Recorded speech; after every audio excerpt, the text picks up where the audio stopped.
Bonjour à tous, je remercie Zot, je remercie à UN News pour cette occasion de partager ce qui l'AMM, Association Merchant Manufacturers, peut faire au terrain et ce qui nous peut observer en termes de besoins pour la suite.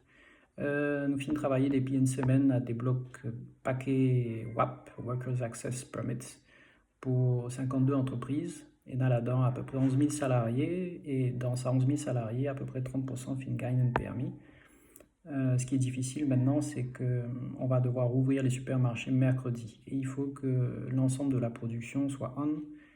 Or, actuellement, elle n'est pas totalement on. Il manque dedans des transporteurs, des sous-traitants, un certain nombre de services associés aux entreprises, voire même certaines entreprises elles-mêmes productrices qui n'ont pas encore leur permis ou suffisamment pour tenir. Celles qui ont obtenu des permis sont aussi en difficulté, c'est-à-dire qu'elles ont besoin de permis supplémentaires pour pouvoir faire des shifts, parce qu'on ne peut pas non plus demander à 30% ou 50% du staff dans une entreprise d'être aussi productif qu'à 100% du staff présent.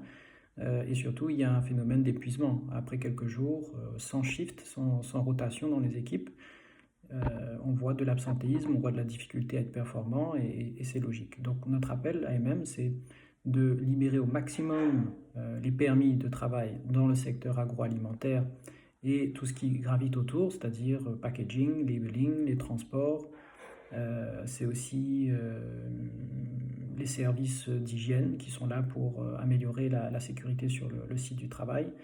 Et aussi, donc quand je parlais de transport, un appel vraiment à l'État à débloquer la situation au niveau du port parce qu'elle traîne depuis trop longtemps et on a un certain nombre de conteneurs, dont alimentaires, qui sont bloqués au port et qui bloquent toute la supply chain. Donc vraiment un appel à agir là-dessus. Merci.